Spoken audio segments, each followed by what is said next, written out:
हाँ जी, good morning students. Last class में अपन ने दो चीज पढ़ी थी, ऑर्थोनाइट्रोफिनॉल और पैरानाइट्रोफिनॉल। तो बेटा तेरे को पता होना चाहिए कि ऑर्थोनाइट्रोफिनॉल क्या होता है, पैरानाइट्रोफिनॉल क्या होता है। ठीक, सॉरी, अंतर अणु हाइड्रोजन बॉन्डिंग और अंतर अणु हाइड्रोजन बॉन्डिंग दोनों पता होनी चाहिए। अब बात आती है गुरुजी, अंतर अणु हाइड्रोजन बॉन्डिंग और अंतरा अणु हाइड्रोजन बॉन्डिंग के कारण होता क्या है। ठीक है, तो देखें क्या कारण होता है कि सामान्य ताप पर H2 एक द्रव होता है और H2S एक गैस होती है। क्वेश्चन सुन ले एक बार। ठीक है, क्वेश्चन यही पूछेगा जो मैं बोल रहा हूं। क्वेश्चन क्या है, क्या कारण है कि, क्या कारण, अच्छा तेरे को डायरेक्ट ही दिखा देता हूं। ठीक है, तेरे को आंसर पता होना चाहिए बस। क्वेश्चन आता है मेरे भाई, ये क्या कारण होता है कि, ढंग से देख ले इसको, क्या कारण है कि सामान्य ताप पर H2O एक द्रव होता है जबकि H2S एक गैस होती है। कुछ भी मत बोल, एक ही कारण लिख दे। H2O में हाइड्रोजन व ऑक्सीजन की विद्युत ऋणताओं में जो अंतर अधिक होने के कारण इसके बीच में अंतरा अणुक हाइड्रोजन बॉन्डिंग, मतलब डिफरेंस बिटवीन ऑक्सीजन एवं nitrogen, sorry, difference between the electronegativity of oxygen and nitrogen is large. ठीक है, then it's possible a intermolecular hydrogen bonding, that's why molecules are associate with each other and H2O have liquid form at room temperature, but in H2S hydrogen and sulfur have less difference in electronegativity. That's why H2S doesn't associate with each other and H2O have gases in room temperature. बस यही बात लिखनी है गुरुजी। Hydrogen और oxygen की विद्युत ऋणताओं में जो अंतर होता है ना, वो हाइड्रोजन और सल्फर की विद्युत ऋणताओं से अंतर से अधिक होता है। इसलिए H2O में सर एसोसिएशन के फलस्वरूप, एसोसिएशन मतलब बेटा संगुणन के द्वारा वो लिक्विड में बदल जाता है। अणु क्या हो जाते हैं, संगुणित हो जाते हैं, मतलब जुड़ जाते हैं पानी के अणु, इसलिए वो लिक्विड में होता है। जबकि H2S में हाइड्रोजन बॉन्डिंग उपस्थित नहीं होती, इसलिए वो क्या होता है सर, गैसेस फॉर्म में होता है। मोटा आंसर क्या लिखेगा, एक ही आंसर लिख देना। अगर तेरे को पता ही नहीं चले ना क्या करना है, H2O के अंदर हाइड्रोजन बॉन्डिंग उपस्थित होती है जबकि H2S के अंदर हाइड्रोजन बॉन्डिंग उपस्थित नहीं होती, इसलिए H2O कमरे के ताप पर, सामान्य ताप पर जल में होता है या लिक्विड फॉर्म में होता है, H2S किस में होता है, गैस में होता है। क्वेश्चन आगे का देख ले, बर्फ का घनत्व पानी से कम होता है, the density of ice is less than to water, why. दूसरा क्वेश्चन है, बर्फ जल पर तैरती है, ठीक है, फ्लोटिंग करती है किसके ऊपर, वाटर के ऊपर। तीसरा क्वेश्चन है, बर्फ का आयतन जल से अधिक होता है, क्यों, the volume of ice is greater than to water, why. ठीक है, ड्यू टू हाइड्रोजन बॉन्डिंग। एक ही आंसर लिखेगा ना, तो क्या लिखेगा, बर्फ के अंदर हाइड्रोजन बंध उपस्थित होता है जिसके कारण ये जल के ऊपर तैरती है, जिसके कारण इसका घनत्व कम होता है, जिसके कारण इसका वॉल्यूम बढ़ जाता है। अच्छे से आंसर लिखे तो देख, स्ट्रक्चर बनाना सबसे पहले पानी की, इस तरह से पानी में हाइड्रोजन बॉन्डिंग होती है, बीच में क्या रह गया बेटा, खाली स्थान रह गया, बीच में क्या रह गया, खाली जगह रह गई, जिसकी वजह से इसकी डेंसिटी घट जाती है। क्यों, क्योंकि तू जानता है डेंसिटी इक्वल टू क्या होता है, m/v। मास, वॉल्यूम बढ़ेगा ना, वॉल्यूम बढ़ेगा ना तो उसका घनत्व क्या हो जाता है, कम हो जाता है। और वॉल्यूम क्यों बढ़ेगा, वॉल्यूम इसलिए बढ़ेगा क्योंकि इनके बीच में सर जो स्पेस होता है ना, वो बढ़ जाता है। ढंग से पढ़ ले, बर्फ की संरचना में जल अणुओं के बीच में हाइड्रोजन बंध इस प्रकार बनते हैं कि एक ऑक्सीजन परमाणु 4 हाइड्रोजन परमाणु, एक ऑक्सीजन परमाणु 4 हाइड्रोजन परमाणु, एक ऑक्सीजन परमाणु 4 हाइड्रोजन परमाणु से जुड़ा रहता है। अतः इसमें अंतः अणुक हाइड्रोजन बंध पाया जाता है। कौन सा हाइड्रोजन बंध पाया जाएगा इसके अंदर, गुरुजी, इसके अंतः अणुक हाइड्रोजन बंध होता है। हाइड्रोजन परमाणु सहसंयोजक बंधों से, 2 हाइड्रोजन परमाणु हाइड्रोजन बंधों द्वारा जुड़ा रहता है, 2 तो सहसंयोजक बंधों से जुड़ता है। दिखा दूं तेरे को, ठीक है, बर्फ की संरचना देख ले, पूछ लेता कभी कभी बर्फ की संरचना लेके, तो ऐसे ऑक्सीजन लिखेगा, इसके 2 हाइड्रोजन इधर लिख देगा, दूसरा ऑक्सीजन लिखेगा, इसके भी 2 हाइड्रोजन इधर लिख देगा, कुछ ही मत कर तू, तीसरा ऑक्सीजन लिखना, इसके भी 2 हाइड्रोजन इधर लिख देना, ठीक है, चौथा ऑक्सीजन लिखना, इसके भी 2 हाइड्रोजन इधर लिख देना, ठीक है। देख पिंजरे नुमा संरचना कैसी, गुरुजी, इसके इसके बीच में हाइड्रोजन बॉन्डिंग, इसके इसके बीच में हाइड्रोजन बॉन्डिंग, इसके इसके बीच में हाइड्रोजन बॉन्डिंग, इसके इसके बीच में हाइड्रोजन बॉन्डिंग, इसके और इसके बीच में हाइड्रोजन बॉन्डिंग, इसके और इसके बीच में हाइड्रोजन बॉन्डिंग, तो बीच में क्या हो गया,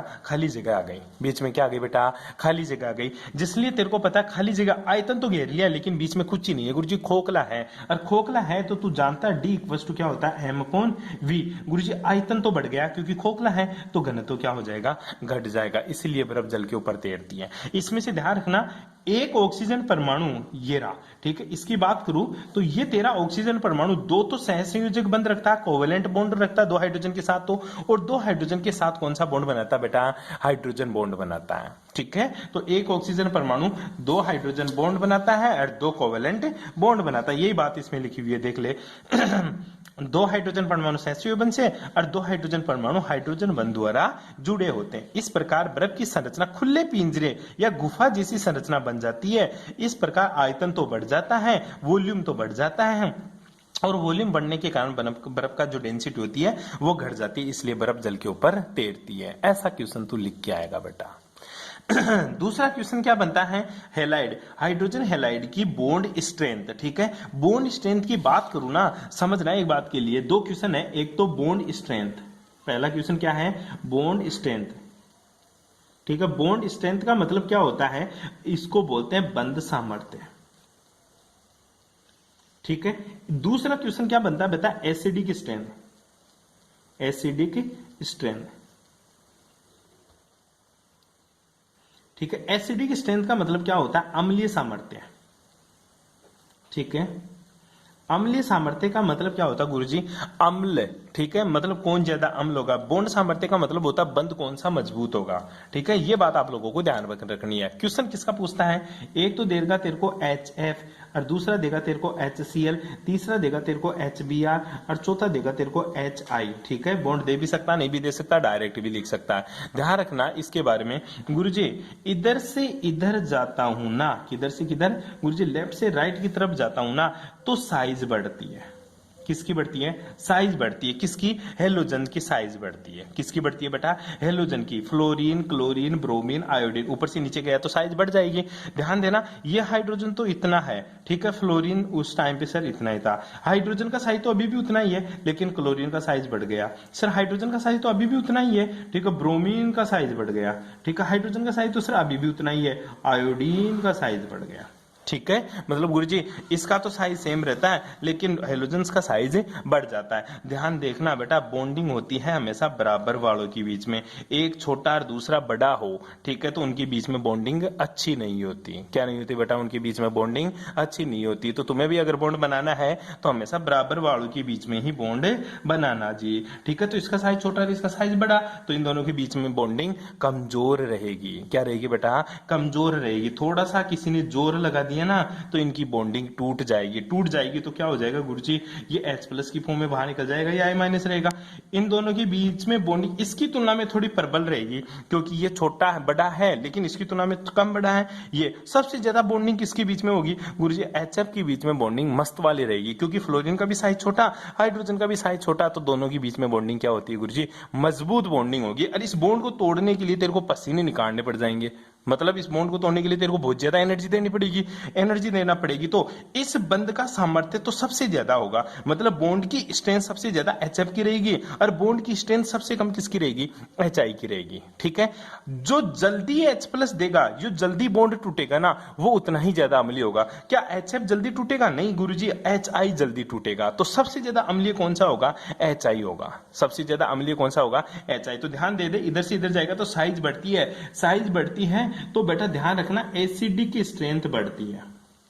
क्या बढ़ती है, एसिडिक की स्ट्रेंथ बढ़ेगी, और एसिडिक की स्ट्रेंथ बढ़ेगी ना तो बेटा पता है बॉन्ड स्ट्रेंथ घट जाएगी। क्या, बॉन्ड स्ट्रेंथ का मान घट जाएगा। सर HF से HI की तरफ जाऊंगा तो साइज बढ़ेगा, किसका, fluorine, chlorine, bromine, iodine, halogens का साइज बढ़ेगा। हेलोजन का साइज बढ़ेगा तो बॉन्ड की मजबूती घटेगी, सबसे कमजोर बॉन्ड बनेगा, क्योंकि बराबर नहीं है, तो कमजोर बॉन्ड बनेगा तो जल्दी टूटेगा, जल्दी टूटेगा तो अम्लीयता ज्यादा होगी। क्यों होगी सर, अरे बेटा अगर ये जल्दी टूटेगा तो H+ फास्ट देगा, और तुझे पता एसिड वही होता है जो जितना जल्दी H+ देगा वो उतना ही ज्यादा तेरा स्ट्रॉन्ग एसिड होता है। तो ये जल्दी H+ देगा, फिर ये धीरे देगा, ये धीरे देगा, ये तो देगा पिएगा ही नहीं, ठीक है। तो याद रखना, आज तक तू ये पढ़ता आ रहा था कि HCl सबसे ज्यादा एसिडिक होता है, नहीं रे टंटो, HI सबसे ज्यादा एसिडिक होता है। HFSCl, कभी ऑर्डर उल्टा मत कर देना, HCl की एसिडिटी HBr से कम होती है, HI सबसे ज्यादा एसिडिक होता है तेरा, ठीक है। अब सोच ले, HCl से इतना इफेक्ट होता है तो HI से कितना इफेक्ट होगा, ये बात आप लोगों को भेजे में घुसानी है जी, ठीक है। तो ये तेरा एक छोटा सा क्वेश्चन था हाइड्रोजन हैलाइड्स के बारे में। और छोटा सा क्वेश्चन क्या बनता है, एक दूसरा क्वेश्चन और देख ले, साथ साथ में मैं क्वेश्चन कराते जा रहा हूं, ये क्वेश्चन ही आने हैं। एसिटिक अम्ल का अणुभार सूत्र के अणुभार 60 होना चाहिए था, ठीक है। एसिटिक एसिड क्या होता है तेरा, एसिटिक एसिड होता है बेटा CH3COOH, ठीक है। इसका जो अणुभार है ना, ठीक है, अणुभार, ठीक है, ध्यान रखना, इसका जो अणुभार है या फिर इसका जो सूत्र भार है, ठीक है, सूत्र भार कितना होता है, काउंट कर लेते हैं गुरुजी। कार्बन है, एक कार्बन का 6, ठीक है, 6 है, डबल कर दे, कार्बन 6 नंबर पे आता है तो कितना हो जाएगा बेटा 12, हाइड्रोजन का 3, ठीक है, फिर कार्बन का 12, ऑक्सीजन का कितना 16, क्योंकि 8 पे आता है, डबल कर दे, ऑक्सीजन 8 पे आता है, फिर डबल कर दे, और हाइड्रोजन का 1 ही होता है, क्योंकि हाइड्रोजन में एक ही न्यूट्रॉन नहीं होता, एक ही इलेक्ट्रॉन और एक ही प्रोटॉन होता है।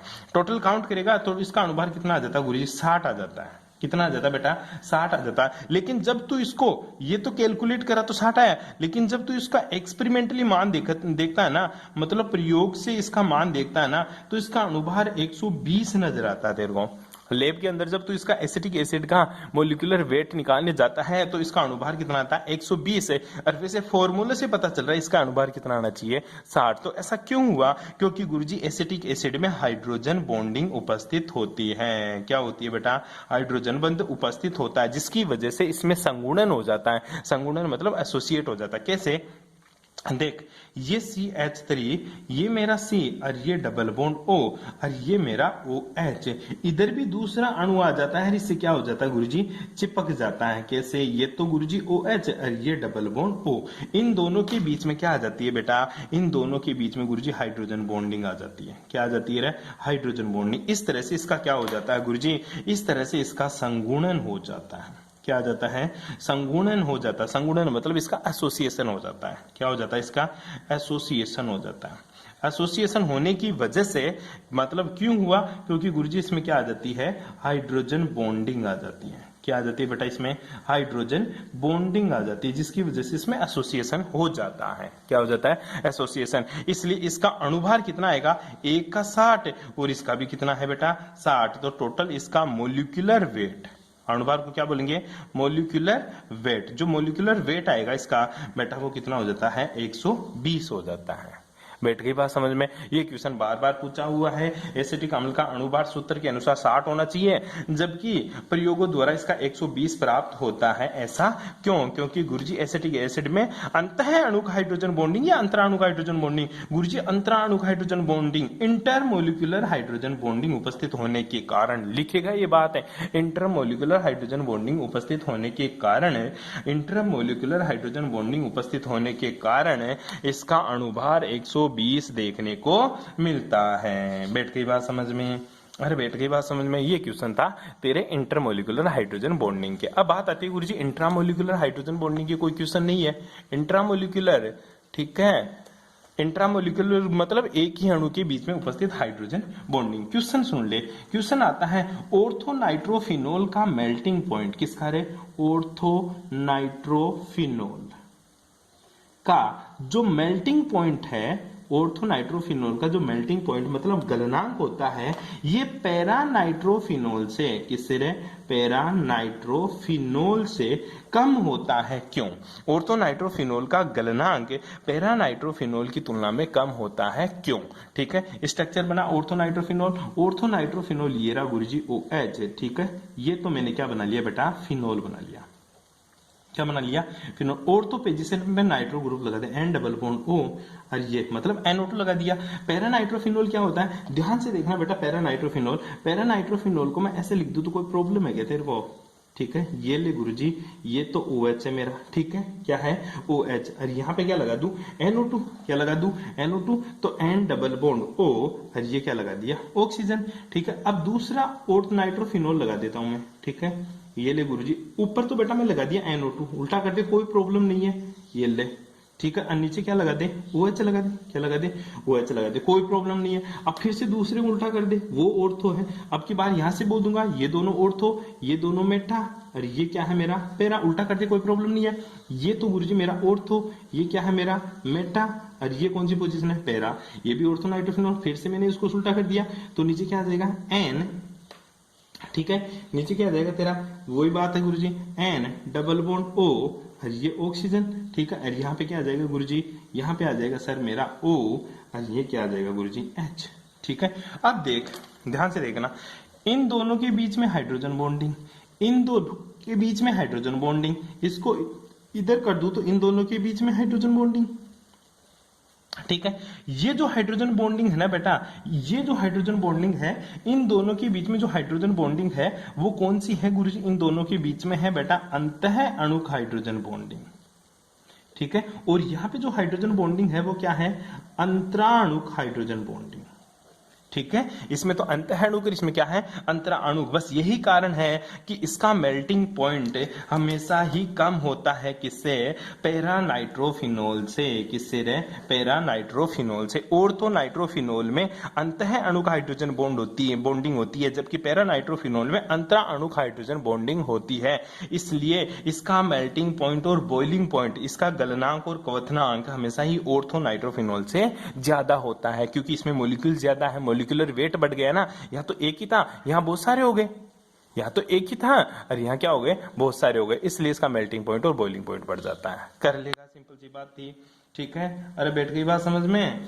ये ऐसे क्वेश्चन पूछता है। दूसरा क्वेश्चन सुन ले, ऑर्थो समायोगी का वियोजन स्थिरांक मेटा व पैरा समायोगी की तुलना में अधिक होता है, ठीक है। Dissociation constant of ortho, dissociation constant of ortho compounds या ortho anomers is greater than to para and meta anomers, ठीक है। ऑर्थो समायोगियों का वियोजन स्थिरांक मेटा और पैरा समायोगी की तुलना में अधिक होता है, क्यों। सीधा सा एक छोटा सा आंसर लिख देना बेटा, जैसे सर मेरे पास OH है, सैलिसिलिक एसिड ले लिया मैंने, ठीक है, क्या ले लिया रे, salicylic acid, C double bond O, OH ले लिया, ठीक है। अब वियोजन स्थिरांक का मतलब होता है गुरुजी तोड़ना, वियोजन स्थिरांक का मतलब क्या होता है बेटा, तोड़ना। तो मैं इसको तोड़ू कैसे, सर H प्लस निकाल दो, क्या निकाल दे, H प्लस निकाल दे। H प्लस निकाला तो देखना एक बार के लिए, ये रहा मेरा OH, ठीक है, यहाँ पे C, यहाँ पे O माइनस आ गया, और यहाँ पे double bond O, H minus, मतलब ये निकाल दिया H प्लस के रूप में, तो इसके ऊपर क्या आ गया,